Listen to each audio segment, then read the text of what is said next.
Good evening, racing fans, and welcome to the Racing Club Cheltenham Festival preview for 2025. We are only a few days away now from the big day, and I've been joined by two esteemed guests on the channel. Of course, we have our Racing Club National Hunt Trainer, Jamie Snowden, joining us. How are you, Jamie? Yeah, really well, thanks, Joe. How are you? Very, very well indeed. Yeah, exciting now. Obviously we haven't got long to go. It's great to see that you've got some good likely runners as well. So very excited indeed. And we also have Alex from the Cheltenham Exchange. Anyone who watches my content will already be aware of who Alex is. But how are you, buddy? You well? Yeah, really well. Can't wait for it to all get started next week now. It can't come soon enough. I mean, Alex, we were just discussing off there. If we need a bit of soft ground, we've said that Alex can take his watering can to the course because he's only just round the corner. We'll see what ground Jamie would like, and then we'll go from there. Right, I'll we're leave the hose pipe on all night, Joe, for you. yeah, I think we might need to. We might need to. So this, as I said, is going to be our Racing Club Cheltenham Festival preview. There's a lot of content out there now that's going on for hours and hours, and we don't want to be doing that. So we are going to make this a quick fire preview. We will go through some of the graded races each day. I will then go over to Alex to give us some handicap fancies if he has any, and we will of course get Jamie's thoughts and insights on his runners on the way. Jamie, how is everything at Folly House? I mean, the team must be starting to get really excited as well now. We've got a nice bunch of intended runners. How's the mood currently? Yeah, it's really high, Joe. Obviously, we've had another wonderful season so far to date.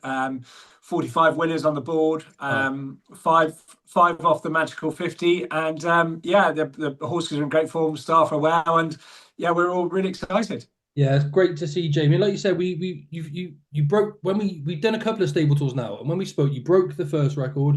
You then broke your record again last year, and now you've had some graded winners again this season as well, and the runners seem to be in fine form. And you've got some lovely youngsters coming through as well, that I'm very fond of, and I will come up and obviously pay you a visit after the Cheltenham Festival to check in on those as well. Right, just a quick brief piece of housekeeping. We do have an intended runner on the Friday with Wendigo. If you'd like to become a member or a part owner of Wendigo, you can for a one-off payment of £75, and I'll pop the link in the description below. And we will obviously go on to discuss Wendigo as the preview goes on. Right then, gents, without further ado, we will go straight into the Supreme Novices Hurdle. Really nice touch by the racecourse to name this after Mikey O'Sullivan. It really is nice to see that we will not be forgetting Mikey in any hurry whatsoever. And hopefully we can have a nice winner in the opening race. Alex, we're not going to beat around the bush too much. Who wins the Supreme? Of course, you've got Kopek de Board as a short price favourite. We have Romeo Coolio, Salvatore Mundi obviously lurking just behind. William Money could be a nice touch for the Barry Connor yard, obviously with the name being raced after Mikey O'Sullivan. But who takes your fancy in the Supreme? Yeah, it'd be a Kopek de board clearly for me. It'd be a little bit bittersweet for me because I put him up on our channel for the Ballymore at Oh, quite a nice price at the beginning of the season. So to see him go and win the Supreme, it will be a little bit upsetting, but he's clearly the best horse in the race. And I guess the only real concern with him is if he sort of boils over in the preliminaries, but I think he'll be fine. excellent. Jamie, have you had a look at the Supreme much yourself? I mean, Jamie, do you watch much racing? That might sound a bit strange to ask a racing trainer that, but of course you're so busy with your own runners day in, day out. Do you get a chance to watch much of the other racing around? Yeah, Joe, I love it. I'm a fan. Brilliant. But yeah, I watch as much racing as I can. So, listen, Kopek to board. He was mightily impressive last time out. Very impressive. Sometimes if you're that impressive, sometimes it's you got to take it with a little bit of pinch of salt, maybe on occasions.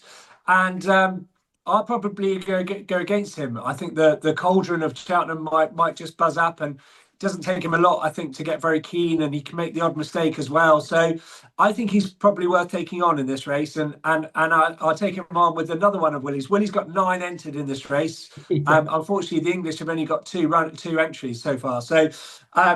But I'm going to take him on with another one of Willie's, Salvador Mundi, who finished second to Sir Gino back in Otoy.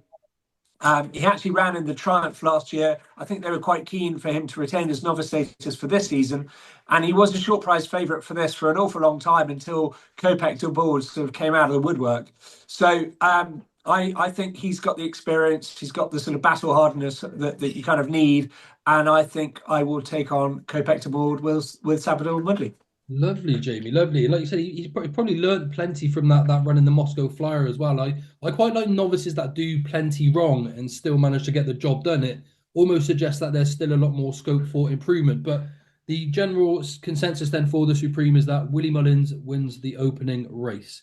Right, we'll move swiftly on to the Arkle. Unfortunately, we're not going to get the duel that we all wanted, Sir Gino versus Madgeborough, but he is in here on his own Madgeborough as a 4-7 favourite. A lot of people have been saying that he was always going to go down the route of the Brown advisory. It's a bit of an assumption that I'm not necessarily keen on myself. He might have looked like a slow motion winner of the Triumph, but I think that was simply due to his size.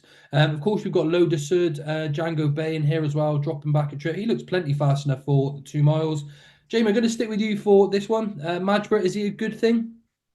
Well, I'm actually going to take him on with Luke de Sud here as well. So the Brilliant. first two favourites are going to get beaten in my book. Excellent. He's only a 5-year-old. He's got very limited experience, and yes, he is the class horse in the race.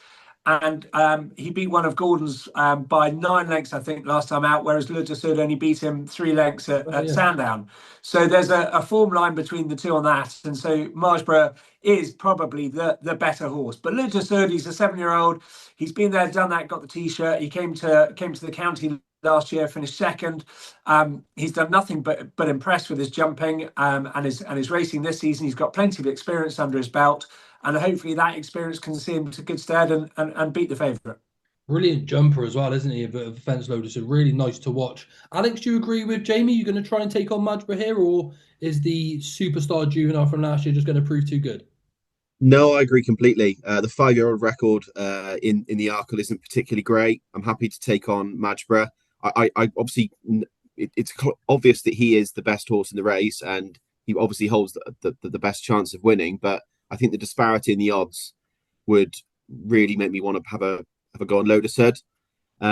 Finally, just one other thing about him as well. I think it would be really great to see a John Hales Grey win at the Oh, yeah. festival. Obviously, when he passed last month, didn't he? So yeah, that'd be a really nice thing to see as well. Yeah, lovely. Love that touch. Brilliant, Alex. Lovely stuff. Okay, we'll move on to the Mares Hurdle, which is, of course, going to be before the Champion Hurdle this year. Jamie, they switched the races around due to potential low sun being an issue, but have they done it the wrong way around, really? Because surely the sun's going to come nearer to the Champion Hurdle now. Is that any sort of worry for you at all?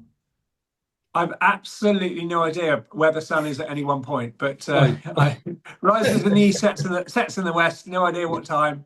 I think people with far more knowledge on the sun and the weather patterns probably make those Fine. decisions than me. But yeah, hopefully they jump all the hurdles and all the fences. We don't like seeing flat races.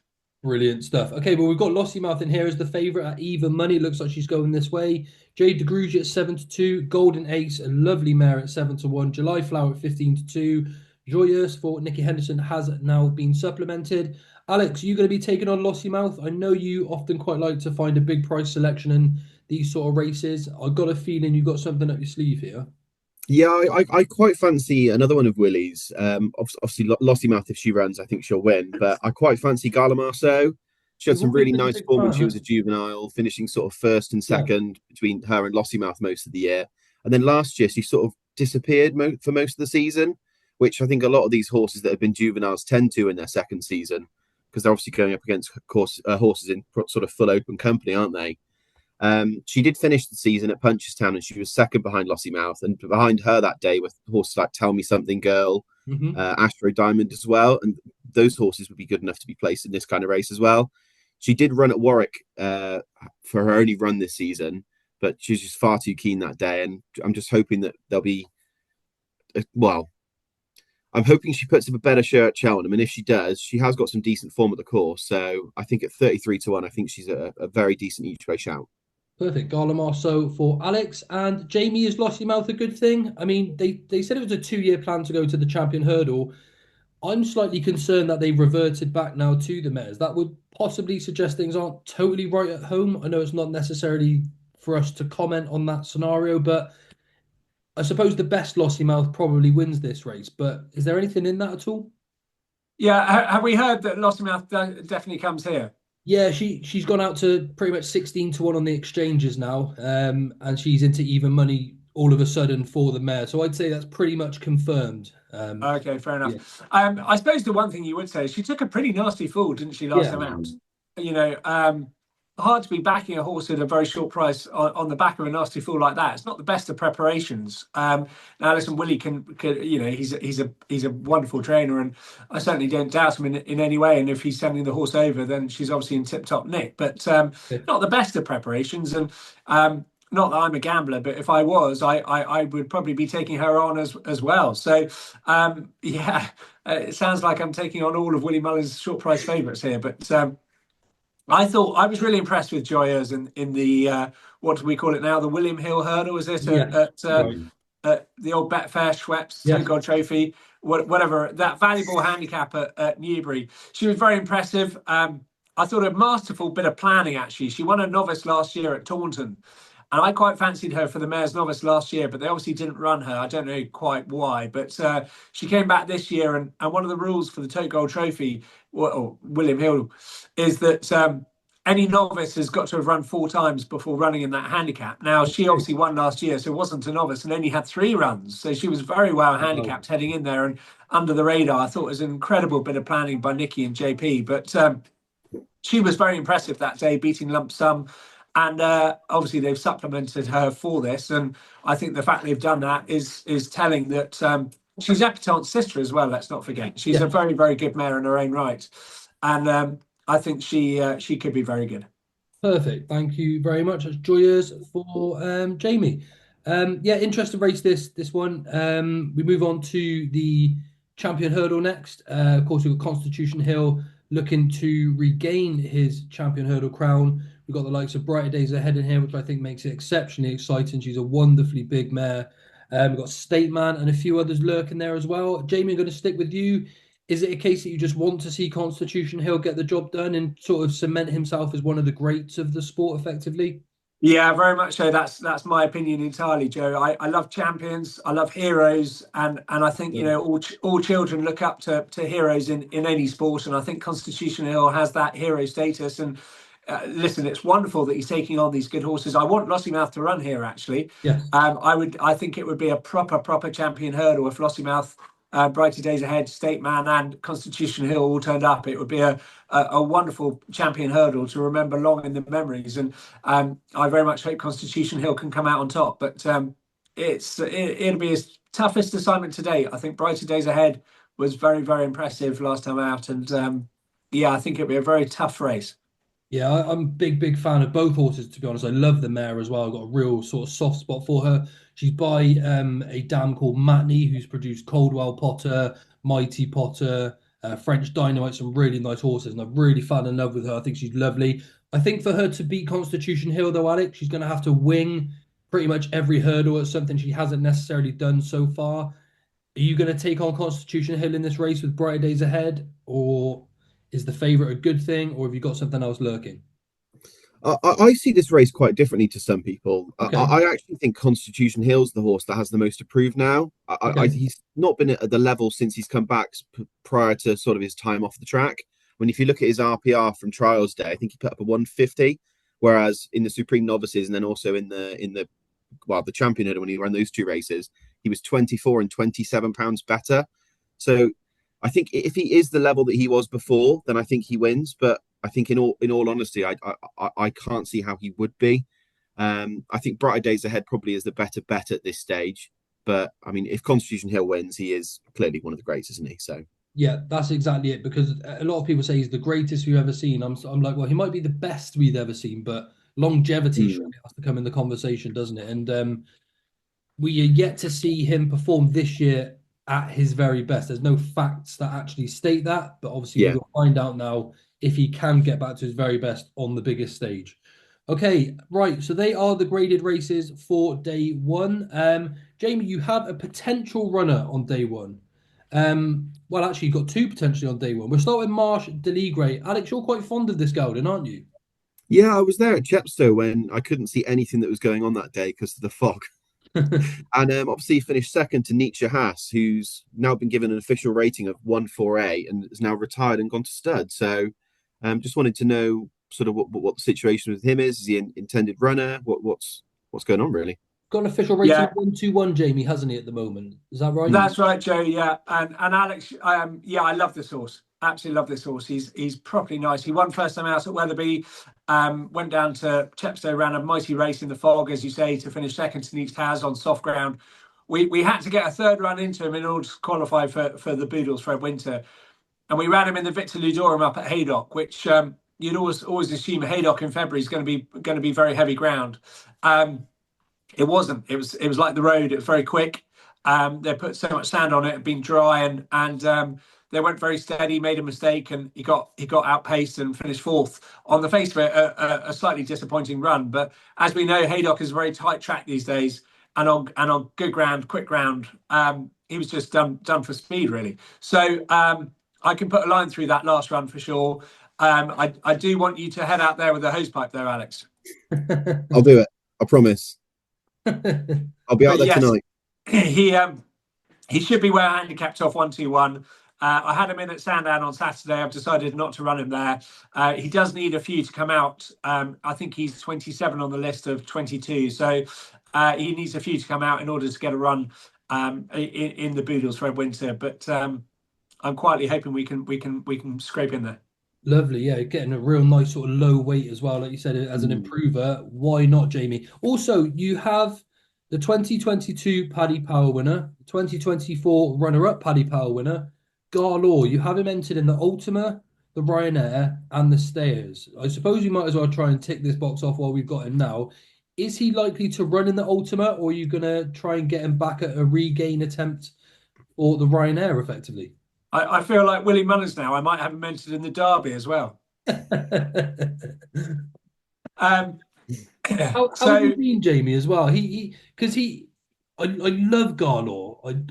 When he's on form, he even won at Cheltenham in January. In fact, didn't he? Sort of last season. He loves the course.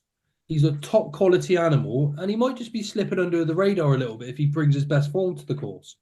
Yeah, he loves good ground, Joe. I think that's the key to him. He Okay. loves good ground. So obviously in the autumn he's very good, and sometimes he can get a little bit lost through the depths of the winter. He won on Trials Day at Cheltenham last year, but that was good ground. So yeah, he does like the better ground, and it's looking likely it's going to be here. So Alex, if you can turn the taps off for Garlaw, that'd be useful. Okay, I'll do my best. Is the Ultima? Is that what you're saying? The Ultima likely the plan for him this year? We might go left field and run him in the Stairs Hurdle. Okay, fine. So no answers just yet then, Jamie. No answers just yet. But brilliant. Okay, well, he's ever so talented anyway, and it really would be great to see him. He's a 9-year-old, so he could still have one more big day in him. Yeah, absolutely. Right, Alex, handicap fancies for day one. What do you have for us? Quite fancy one of Lucinda Russell's in the Ultima Whistle Stop Tour. Had a couple of wins in sort of November, December, over 3 miles. Then came over to Cheltenham on Trials Day, ran over 2.5 miles, which I thought was a bit strange at the time, considering he was a strong stayer over 3. To me, it looked like he was just looking to see how he handled the track. Mm-hmm. So from then, I thought he could be sort of an Ultima type. And there have been some positive comments over the last couple of weeks from the stable about his chances. So although his prices have gone from sort of 40s down to about 8s. And then the other one I quite fancy is in the National Hunt Chase, and that's Resplendent Grey. Okay. To me, he's been crying out for a step up in trip. Had 4 runs this year, 2 of them at Cheltenham. He had a second to Highland, and that was in a listed race over 3 miles. He was only beaten half a length and was staying on well. Springwell Bay, who's now 154 rated, was 3rd that day. Next time out, he was then second to Handstands, who's then gone on to win the Grey One Scilly Isle since as well. And then his last run of the year, he was then 4th behind Jaguar, but that was over an inadequate 2.5 miles. Although Jaguar is a big talking point for one of the other festival handicaps, isn't he? So, cool. Yeah, big fancy of mine, Resplendent Grey, and I see Bowen's dropped up as well, so that's always a positive. Massive bonus, absolutely. Jamie, you've had a look at the handicaps at all? I'm putting you on the spot a little bit. It doesn't matter if you haven't. To be honest with you, I haven't. No strong fancies at the moment. That's okay. We will move on to day 2, and we start off with the Turners Novices Hurdle over an intermediate trip of 2 mile 4 furlongs. And we have the beautiful New Lion in here as your 7-4 joint favourite with the Nathaniel Lacey winner Final Demand. The Yellow Clay looks ever more likely to run in this race at 5-1. James's Gate's an interesting horse at 10s. Potter's Charm for the local boys, the Twist and Davis team, and 6 Mile Bridge. think still manages to run here. Jamie, have you got a strong fancy in the Turners? Is Dan Scouten going to bring it home with the new Lion? Well, I hope they all run here and Yes. then leave us to go and win the Albert Bartlett. Ah, there we What go. we don't want is some of these to turn up in the Albert Bartlett. They Yeah, can all come here. It'd be great. I think this is potentially a really strong race. Um, and I can't come away from, I just keep looking at the new Lion and thinking brilliant. he could be a real star. Um, Obviously he beat us in Newbury and in the Challow, but the way he travelled through that race, the way he jumped, the way he quickened, he could be next year's champion hurdle horse. Yes. I think he really could be that good. So yeah, but I'm not going to tell Willie Mullins that. Otherwise, he might take some of his away and come and try Sure. and beat me. Yeah, it might be a nice related double there for anyone who wants the new Lion, Wendigo, Challow Hurdle double. Alex, have you got a fancy in the race? Yeah, I agree with Jamie about the new line. I think he's clearly to me, the most likely winner, and I'd have him 100% over Final Demand if he goes here. And then the other one I'd give a sneak to each way is Potter's Charm. I Okay. know he was beaten on trials day, wasn't he? Although they said he'd only been back in work for a few days, and they kind of regretted running him. He had some really nice form at Cheltenham in the autumn, and yeah, horses for courses. Love it. And he won that race as well, Alex. Now, didn't he? Well, he has won it now, yeah. Yes, exactly. Yeah, we do forget that. We do forget that. So yeah, he does come in there unbeaten this year as well. He'll be a lovely novice chaser, I think, next year, won't he, Potter's Charm? He looks like a real Mm. nice sort for fences next year. I will also side with the new line and hope it gives us a lovely boost for Wendigo. Moving on to the Brown Advisory, the 3 mile novices chase. We have Ballyburn at 11 to 8, Dancing City at 7 to 2, Better Days Ahead at 7 to 1, who I am borderline obsessed with at this point, Croke Park at 9 to 1, and any price you like for the remainder. Alex, your fancy in the Browns, please. I'll be honest with you, Joe. You completely convinced me over the last few weeks about better days ahead. So I think Brilliant. I'll hand over to you to put the case over for him. Okay, perfect. Yeah, well, big fan of this horse. He reminds me of a real old school National Hunt steeplechaser, and he's just getting better and better with age and experience. He didn't show too much as a bumper horse, but then he sort of thrived as he stepped up in trip as a novice hurdler, and he absolutely relished that hill. I said all season, I think we're going to see the best of him again when he gets to Cheltenham. I know a lot of people have been saying, obviously, Croke Park, he couldn't pass Croke Park, then he was nearly caught by Stella Story. I think it's going to be a completely different ball game when we get to Cheltenham, and he's going to have a nice pace to aim at. I think he's going to fly at that hill. I'm a big fan of Better Days Ahead. Jamie, is Ballyburn a good thing here, or Yes. okay? Yeah, Ballyburn is a good thing. Yeah, Okay, I'm completely in his camp here. Um, the only time really he's disappointed was when Sergino flew past him at Kempton. sure. And Sergino, I think is an absolute aeroplane. I think he's probably one of the best horses that we've ever seen.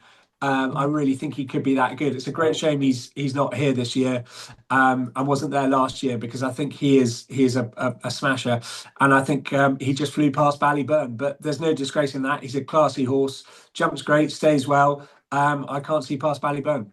Yeah, okay. He seems to have a fit. I couldn't believe how much distance he put between himself and Croke Park as well. From the last to the line, he's got that turn of foot, and that could just be essential for him as well, couldn't it? Really, at the end of the day.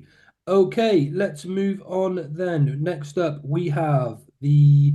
Let's get the cross country. We're going to the champion chase. We've got John Bon at 5 to 6. We have Gaelic Warrior at fives. Marine Nationale at fives. LA France looks like he's going to the Ryanair now. Energumene in here at 7 to 1. Solness at 7 to 1. I'll tell you what, it's quite a competitive champion chase this year, Alex. Is John Bon the good thing, or is he a little bit susceptible to something in behind him in the market here? No, I think John Bond's a good thing. I think he's a long way clear of the rest of these in this field, and I don't think he'd have to be at his best to beat these. The Okay, one I'd give a chance to, I quite like a nice price each way, is Founder 50. I think just interesting. draw a line through his most recent run in December. But prior to that, Navan in November had a nice win with Solness in behind, who's then obviously gone on to win a few Grade Ones. He was giving him £7 that day as well. Seneca was third, and that horse has just beaten El Fabiolo. And then Banbridge, who went on to win the King George, was fourth that day as well. So form from that race is working out pretty well. And yeah, I think I can't really understand the price he is, to be honest. I think he should be a lot shorter than that, but I'll happily mop some of it up. Yeah, okay, good jumper as well. Solid traveller. Don't see him doing too much wrong. I'd love to see John Bond win it, but everyone knows I'm the biggest fan of Marine Nationale. He's sort of starting to come good. His ground's looking likely to fall in his favour too. John Bond for Jamie, is he like the likeliest winner based on what we've seen so far? Oh, without a shadow of a doubt, he's a champion that hasn't won a champion chase Yes, yet, I love it. and he deserves to go. He deserves to be the champion. I think Constitution Hill put him in his place in the Supreme, but Constitution Hill is a different horse, isn't he? Different league. But John Bond is the best horse and deserves to go and win this race. I would say that if Marine Nationale did win, it would be very well, there wouldn't be a dry eye in the house because obviously Michael O'Sullivan obviously won the Supreme on him, and that would be a very apt winner in his memory. But I do hope John Bond will be the winner here. Yeah, absolutely, absolutely. I'm the same. I'm quite close to the Barry Connor yard. I'm a huge fan of Marine Nationale, and people often ask why I'm such a big fan. I mean, he gave me the opportunity to get close to Barry Connell, to Mikey O'Sullivan. So it just shows that these horses can actually give you a lot more than what meets the eye in racing, and it would be great to see him get the job done. I see a lot of people sort of suggest that John Bond's underrated. I mean, he's a 170 rated horse. I think underrated's possibly the wrong word, isn't it? Effectively, maybe underappreciated. So again, it'd be great to see him go on and win this race as well. The champion bumper, race I struggled to nail my colours down to. Any standouts for you, Jamie, in this year's bumper? Yeah, one standout, but unfortunately he's been called off injured Oh, earlier this week. I David think Pipes. David Pipes wind beneath my wings. Wow, he was impressive at Ascot in that listed race. Absolutely, wow! It really took my breath away.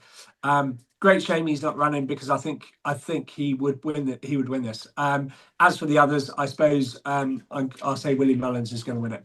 Perfect. Alex, does Willie Mullins win the bumper? Probably, yeah. He's got about 12 in here, hasn't he? Something like Yeah. that.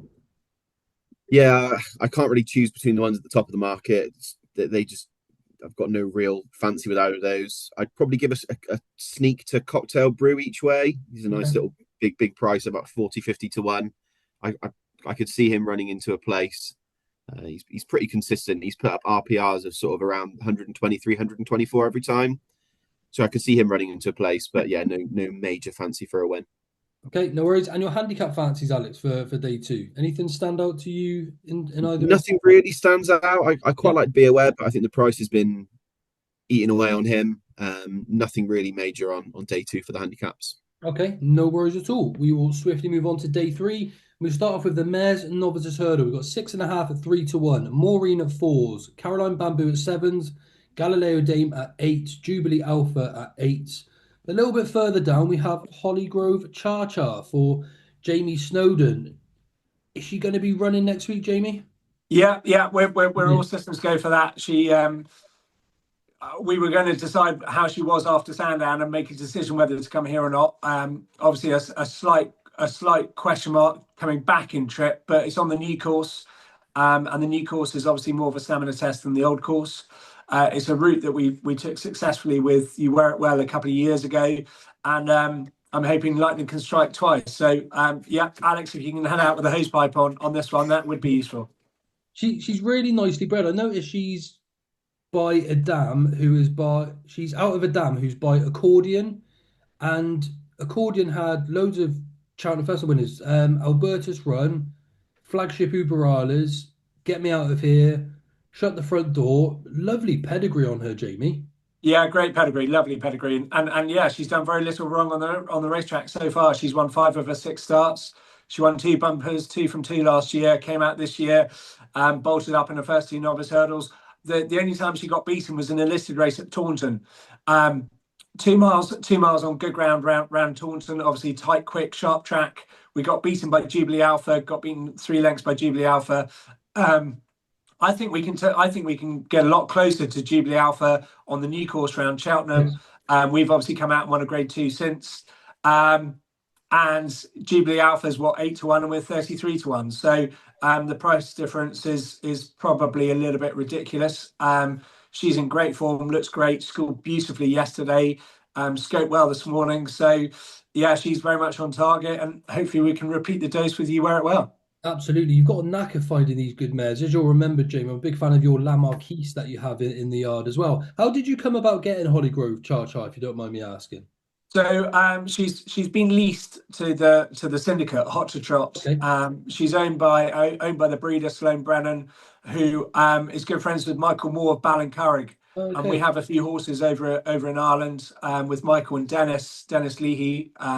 And Michael Moore suggested to Sloane that she came to England, that she sent the mare to England, and that she should come to us. And so Sloane sent her over to us, and we Hot to Trot. Sam Hoskins stepped up, wanted to lease a filly, and so he's leased her for his syndicate, and yeah, we've been very lucky. Yeah, she's lovely, lovely horse. Alex, fancy Hollygrove Char Char or something else taking your fancy? Well, the one I actually fancy Jamie's mentioned is Jubilee Alpha. So the fact that Jamie reckons she'll get closer to her as well, I think that could be one where I have a little each way on yours as well, Jamie. So yeah, I mean Jubilee Alpha for me. I was there at Newbury when she had a debut over hurdles. She was beaten that day, but to me, she was the one to take out the race. She just looked like she was beaten through inexperience, whereas the other two rivals she faced that day, they'd had a couple of runs over hurdles before. She then improved when she went to Taunton, and then for me, improved again when she went to Windsor. I think they haven't quite got to the bottom of her yet, and I, it's a really strange one to say because obviously with all of his history through the past, with Nichols winning loads of races here, I think if she was trained by someone else, she might actually be a shorter price. I think Okay. because Nichols doesn't tend to have too many runners at the festival nowadays. I think sometimes his horses can, as I say, it's strange to say, almost go under the radar. Yeah. Um, but yeah, that's the one I really fancy for this race, and yeah, I'll back Jamie's each way as well. Oh, lovely. Well, there you go. We could have the Jane Seymour 1-2 either way round again. We'll move on then, gents, to the Ryanair. We've got Fact File as the 2-to-1 favourite. LA France, who looks like he's coming here now at 7-2. Protectorat at 11-2. Gaelic Warrior at 10s. And any price you like for the remainder. Alex, we'll stick with you for the Ryanair. Have you got a strong fancy in the race? I wouldn't say I've got a strong fancy for this race. I think Fat File's too short now, and there's talk potentially going to go for the Gold Cup anyway. I couldn't have LA Francais. That'll either it could win, but I'd be more likely to think that will pull up at some point. I think I'd be looking at something a bit further down the betting, maybe an Envoy Allen each way, or even a Hartwood each way, but no confident selection for that race for me. No problem. I must say I'm a big fan here of this is my dark horse, if you like, for this year's festival, and it's Jungle Boogie for Henry de Bromhead. He's a really lightly raced 11-year-old. He's only had the 5 starts to date. He's won 5 chase starts. Sorry, he's won 3 of those, and he runs really well fresh. He ran at Ascot last time out and beat Fildor, James de Burley, and Arocco. Obviously had a bit of a mishap, but he gave lumps of weight away going right-handed. He jumped left the entire way around and absolutely dotted up by 8 lengths. If you go back and watch the Cheltenham Gold Cup last year, if you get towards 2 out and 3 out, Jungle Boogie was travelling best of everything, even better than Galopin de Champs, and just didn't necessarily get home at the Cheltenham Hill. So I think dropping back in trip, Jungle Boogie is going to go well under the radar at 16-1. Jamie, now we've discussed Garlaw already. We think he's going to go into the Ultima perhaps, but we never know. So things change between now and next week. Have you got a fancy outside Garlaw for the race? Yeah, so I mean, Ghana, we've run in this race for the last 2 years running. Unfortunately, both times on soft ground, and it hasn't worked to his advantage. Now we've got the good ground. We're kind of shying away from the Ryanair and looking at other alternatives. This is probably our third choice, as it were. But Okay, okay. I thought Ile Francais was mightily impressive at Kempton, although he didn't win. The way he went through the race was breathtaking, if I'm being honest. And he might just get away on the front end. It does suit front runners, and he might just get away on the front end in this race. And if he gets into that rhythm and copes with the undulations of the track, then he could be very hard to peg back. But it could be a really good race. But I don't disagree. Envoy Len, as an each way bet, is probably a big price. He's been second in it the last couple of years, and he's probably my each way tip here. Lovely. Okay. We'll move on to the stayers hurdle as well. We have Tiahupu at 5-4. He's slightly on the drift actually this morning. Home by the Lee at 13-2. Lucky place at 8, 12-1 for the Wall Park. Mystical Power now into 14-1. And any price you like for the rest. Alex, we'll go back to you for the stayers. Tiahupu, I don't necessarily think he's as ground dependent as most people suggest, but you're going to take Tiahupu on. I know you. This isn't your sort of punt, is it? No, he's not. But I want to take Tiopu on, but I can't find anything to beat him, to be honest. Okay, okay. I mean, you look through the race, and to me, it's a really poor quality renewal of this. What's happened to all the 3 mile hurdlers? Where have they all gone? It's certainly not a strong division at this point, and I think I'll just have to default to Tiopu because there's nothing else I really like. So Alex won't back Tiahupu, but his tip is Tiahupu. Jamie, who Yeah, exactly. for the stayers? Wow, Alex, this is music to my ears that you don't like anything in the race. We might come left field and put Garlow in that Oh, do case. it. I'll back him if he comes. There we Yeah, go. 33-1. Step up and trip pursuit. We've only ever run him over hurdles on 2 occasions. Funnily enough, he's always been a chaser since he was a 4-year-old, and the 2 occasions we ran him have both been on soft ground. So Okay. he's unexposed over hurdles. Stays well. Jumping has been a little bit of a frailty over a fence on occasions. So a slight left field approach, but might not be such a bad idea. Yeah, and like you said, he's won at this course as well, Jamie, obviously on the new course. He clearly likes it well enough. So it is under genuine consideration then that he could end up in the stayers hurdle. Yeah. Wow, well there we go. Be cheering Garlaw on if this is where he turns up, Jamie. Right. Jamie, if you want to get a nice price on him, you can get him on a priced up at 100-1 for the stayers. There we go. Well, that is anti-post, so wouldn't get your money if he goes elsewhere. Right. We will have a look before we go on to your handicap fancies, Alex. We're gonna try and get an answer out of Jamie here about Jitmaker if he goes to the Kim Muir. Obviously, he was second to I know the way you're thinking. That form's worked out incredibly well. Jitmaker comes back into this race off £2 lower if he is to turn up here. Is the decision ground dependent, or is it a case of you might wait to the Midlands National at the weekend instead? Yeah, it's very much ground dependent, Joe. It was soft ground last year. He does like soft ground. Okay. He jumps better on soft. He goes better on soft. He's just so much he's a different horse on soft ground. Okay. So we would need we don't want good to soft. We want soft. Right, I see. I think they pulled something like 18 lengths clear of the third horse last year when he was second in it, and the winner is not only favourite for the Grand National, but came out and won a Grade 1 at the Aintree Festival after this. So we just bumped into one last year, unfortunately, but he's in good order. We sort of waited with him for the spring. We just want it to rain now. So if it doesn't rain, we're more likely to go to the Midlands National. Okay, fine, fair enough. That clears that up quite simply then. I was wondering if we were going to get the answer right, because I've been keeping my eye on Jitmaker. I really fancied him for a potential tilt at the Welsh National earlier on in the year. I had him in, so I've had my eye on him, Jamie, all season long, just waiting to see what your plan's going to be with him. Alex, any handicap fancies for day 3? Yeah, I got one I really fancy in the Pertemps. It's a mare of Paul Nolan's. I've got a good stat for you for this race, actually, Oh, Joe. please. 7 of the last 9 winners have all qualified in the same race. They've all qualified in that Leopardstown race at Christmas. That's huge. So Feet of a Dancer qualified in that race. She was beaten 4 lengths by Win Some Lose Some, who's quite a short price and getting backed even more. Only beaten 4 lengths that day, and now £7 better off at the weights. Since then, had a third back to Jatara, who's been in decent form as well. He actually run this race, Paul Nolan, with Mrs. Milner before, so won it with a mare as well. Okay. And she ran in that same Leopardstown race as well. So, yeah, I'm very keen on her chances.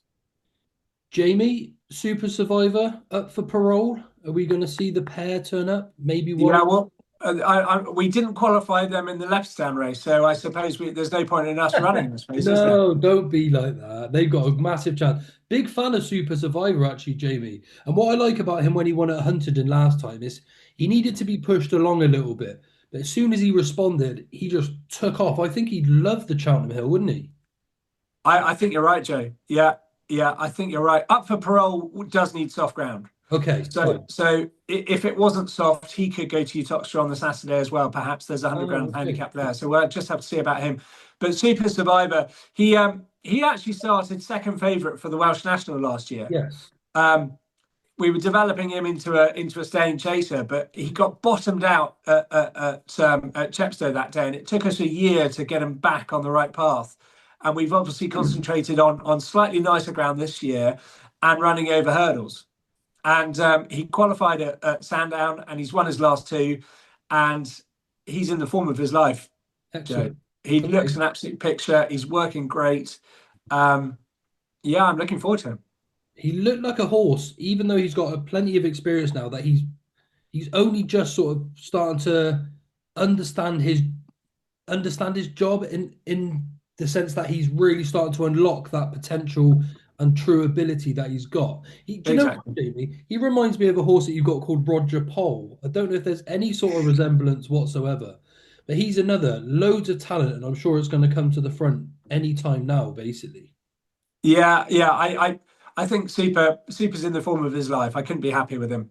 Excellent. The ground should be perfect for him. The trip, the track. Yeah, I'm looking forward to him. But he Sounds didn't win at that Leopardstown. That he like didn't run it. I stat. do have another stat for you, Jamie, which you can control this one. 8 of the last 9 winners wore a tongue tie. So are either of yours going to wear a tongue tie? Oh, yes. Excellent. Both? He is No, now. He is No. now. no, he's not. That's a tremendous stat, mind. That is 8 of the last 9 to wear a tongue tie. That's really Mm. interesting. Okay, so a nice shot there for Super Survivor for Jamie. Right then, we are going to go on to the Friday, the final day of the Cheltenham Festival. We got the Triumph Hurdle. Some really nice horses in the race here. East India Dock, Lulamber, Hello Neighbour. Double figure price for the rest. I'm a big fan of Hello Neighbour. I don't think he's getting the credit he deserves. Taking a little bit of a U-turn actually, because I wasn't his biggest fan, but his win at the DRF really impressed me. I like the manner that he did it. Lulamba is a horse that we're expecting to be exceptional. Well, if he is going to be exceptional, he's going to have to prove it all of a sudden on the biggest stage out there. Jamie, who do you fancy in the Triumph? Is this one for the home team? I think it is one for the home team. Yeah, I was very impressed with East India Dock Okay. at Cheltenham. His jumping is very slick from A to B. He reminded me of sort of Punjabi. Do you remember Yes. Punjabi winning Yeah, the champion hurdle? Like absolutely. like Punjabi, he barely broke stride when he jumped a hurdle. And this horse, he barely breaks stride. It's another, literally, his jump of a hurdle was another stride. Lulumba, to me, looks like a future stayer, a future chaser. Sorry, he jumps his hurdles, Yes. and that might just be the telling difference between the two of them.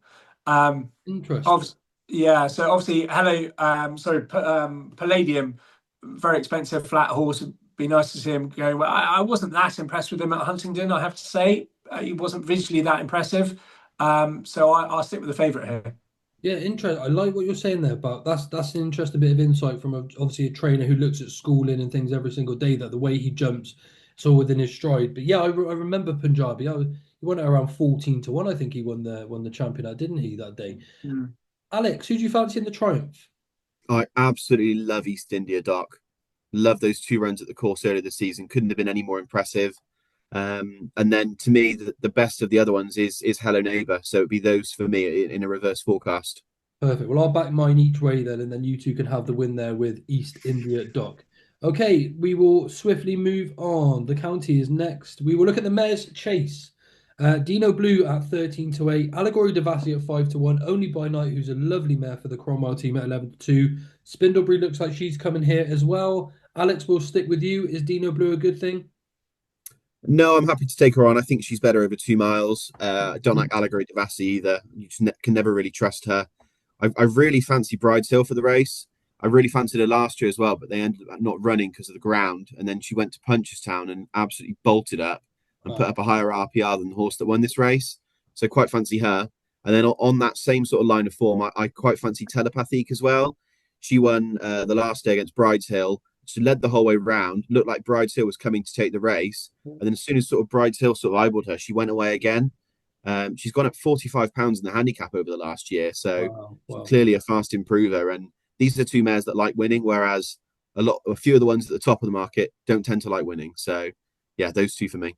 Yeah, you have been going on about Bryce Hill quite a lot this season. I do remember the ground might be in her favour now as well. 100%. The better the ground is, the better she'll be. Excellent. Bright Hill there for Alex and Jamie. Who do you fancy in the Mayor's Chase? Yeah, I agree with Alex. I think Telepathique has been a huge improver this Oh, year. brilliant. And and she's won some nice pots. She beat you Eric well at Warwick. I saw her winning at Huntingdon. I was very impressed with her. She travels very well. She jumps great, slightly out to her left as well. It didn't really go her way at Huntingdon, and probably suited Brideshill more than Telepathique, and yet she put her in her place. So yeah, I think Telepathique at about 12-1 is a big price. There we go. Nice each way shouts there from the gents. Okay, right. Now this is the big one, Jamie. We are moving on to the Albert Bartlett Novices Hurdle. Final demand is in the betting. We have Yellow Clay, the Big Westerner, Jasmine DeVoe, Wingmen, and of course the superstar for the racing club. We have Wendigo. Now, not only do I love Wendigo because of the association we have, but he is bred beautifully. He's by Great Pretender. Great Pretender is the sire to the likes of Lossiemouth, Benny de Jew, Putty Zig, Granitine, loads of graded winners. Jamie, could we add Wendigo to that list of Grade 1 winners at the Cheltenham Festival? Well, listen, we're very much dreaming that we can, Joe. Yeah, he's in great order. He looks a picture. He won 2 bumpers last year. There was kind of chatter whether we should, step him up into a better bumper last year, and we refrained from that, thinking that he was going to be a better hurdler and chaser down the line. So we sort of abided ourselves with a bit of patience and let him develop and fill his frame, and hopefully that patience is being rewarded this season because. He's done very little wrong this year. He's won a couple of novice hurdles very easily, and his second in the Challow was a mighty performance. So the step up in trip promises to suit him, and he's going to be a properly nice novice chaser to look forward to next year. But hopefully he can go and get the job done here and be a proper star for next season going forwards as well. It was really interesting listening to what you said after the race in the Challow when you sort of put the resemblance towards the jukebox man, because they both went in with a mark of 127, is that right? And then obviously the jukebox man went and won the Cato Star. Yeah, well, they've got very similar profiles, Joe. Very similar profiles. They're very similar horses. I think they've both gone up to 137 prior to the Albert Bartlett. The jukebox man was obviously beaten a head or whatever it was in this race last year, and this chap certainly follows a similar kind of profile to him and is going along the similar line. I was very keen after the Challow to just get a confidence boost in gallop into him. So we went up to Wetherby and he jumped around there nicely and won very impressively. So yeah, we can freshen him up now and run next week all being well, and hopefully goes there with every chance. Excellent. What I will say I found really not underappreciated but under mentioned was how well Gavin Sheehan gets on with Wendigo, and what he did at that Challow was just let him, even though he looked like he was struggling for the pace in the early stages of the race, he didn't ask Wendigo any questions. He made sure he was comfortable, and inevitably that's what got the best out of him at the end and enabled him to stay up the straight. Cheltenham's probably going to suit him really well on that basis, I guess, isn't it? With the long sort of steep uphill climb. Exactly that, and obviously the New Lions got plenty of pace, as we were saying earlier when we were talking about the Turners, and I thought Gav gave Wendigo a great ride, let him finish really strongly, and he missed a couple of hurdles early, slightly got him on the back foot, but he was doing all of his best work inside the final 3 or 4 furlongs, and that can hopefully only stand him in good stead heading up the Cheltenham Hill. Any preference to ground? Does he prefer a little bit of cut, but good to soft would be absolutely fine for him, I guess? Yeah, good to soft would be absolutely fine. Yeah, I obviously if it was a real bog over 3 miles, it would be a real test, and perhaps for the horse going forward into next season might not be ideal, in fairness. So good to, although he does want softer ground, I think actually good to soft will be fine over this trip in this race. Excellent. Brilliant, Jamie. And for anyone watching, it's not too late to get involved with Wendigo. He has provided ourselves and members with some fantastic days out already. He's been a superstar so far, and we're only just scratching the surface with him. You can get a share in Wendigo for £75 with no hidden costs. It's a one-off payment using the link in the description below. Alex, who do you fancy in the Albert Bartlett? You obviously fancy Wendigo, right? No, absolutely. After the case you both made, I can't go against Wendigo. Interesting, you say sort of the comparison to Jukebox Man. I was really keen on him last year, so yeah, I like that idea of following the Challow form. Jukebox Man improved from the 3rd to 2nd, didn't he? Going from the Challow to the Bartlett. So if Wendigo can improve one place as well, There we That'd go. be a nice one to have. Then the other one I'd give a squeak to is Derry Hassan Paddy for the Lucinda Russell Yard. Looks a proper stayer, and I think he could run into a place. Perfect. Thank you very much. And finally, we're going to move on to the Blue Ribbon Gold Cup. It's Galopin's to lose now, isn't it, Alex? Really, with bar an accident, which of course we don't want to have, but all things well, he takes the world of being here, doesn't he? He's an exceptional talent. Yeah, he does. He.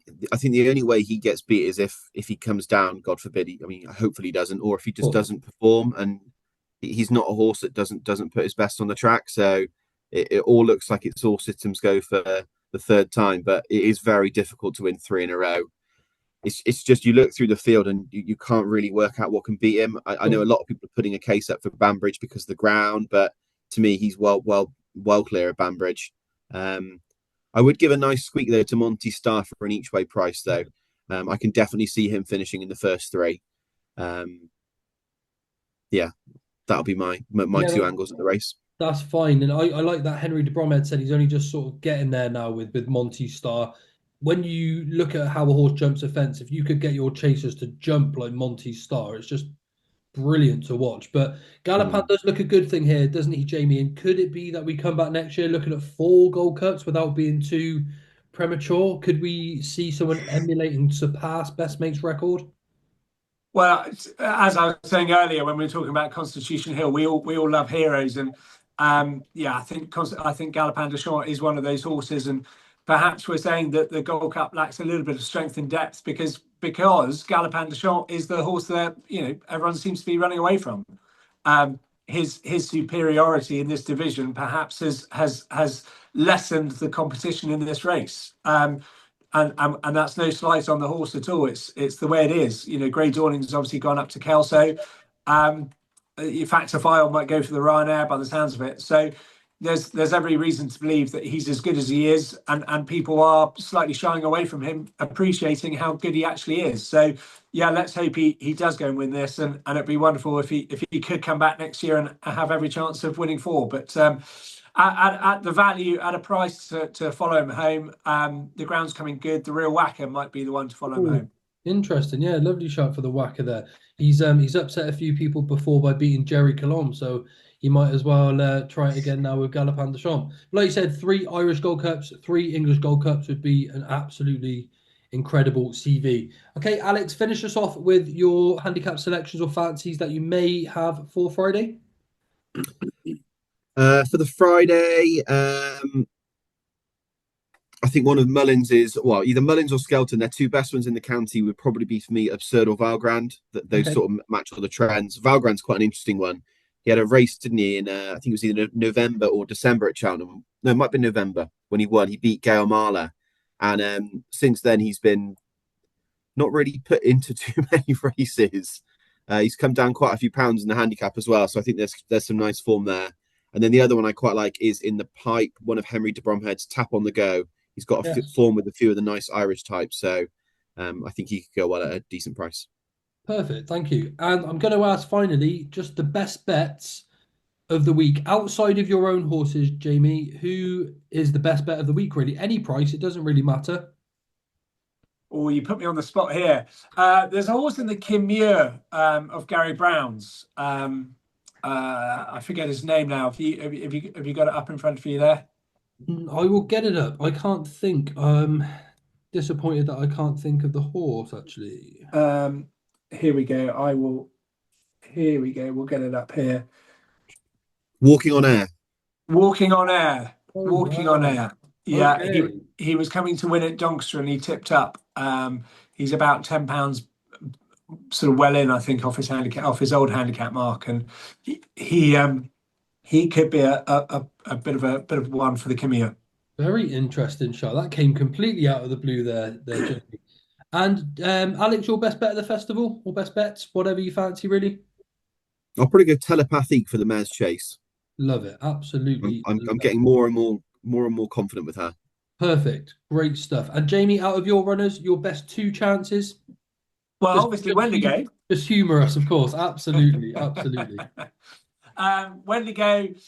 you got to give Hollygrove Chatter a good go, and Super Survivor. I would have thought. Mache Dalek. Listen, we're going to have 4 winners, 5 winners, I love it. Absolutely. Gala and the Stayers. And Garlaw and the Stayers, yeah. and then Gala on the stairs. Six winners. But in all seriousness, Jamie, it's great to see that you've got such a growing yard and that you're going to Cheltenham with some genuine chances. I think it's a real credit to yourself and your team, and hence why each year you're breaking your own records, just improving all the time. And you're getting some lovely, lovely horses coming through as well. I've been looking at a few of your pointers coming through, Epic West, Admiral Stewart. You're really starting to build a really strong team. And I have been asked to ask you one question. Outside of your own horses, at this stage of their careers, who would you want to take from another trainer and bring into Folly House? Considering Galopan's obviously 9, so we maybe wouldn't want to take him now. Who would you sort of steal from another yard if you were able to have one? Galopan Deschamps. There we go. Okay, simple. Yeah, I wouldn't mind a Gold Cup winner. Yeah, Gold Cup winner next Friday. That'd be nice. Lovely stuff, Jamie. Well, it might be coming. It might be coming. You never know. Like you said, you're a growing force, absolutely flying. And look, we really appreciate you here at the Racing Club. Jamie, really quick word. Kearney Dairy, how is she? Yeah, good. Yeah, she's a lovely mare. A really lovely mare. I like her a lot.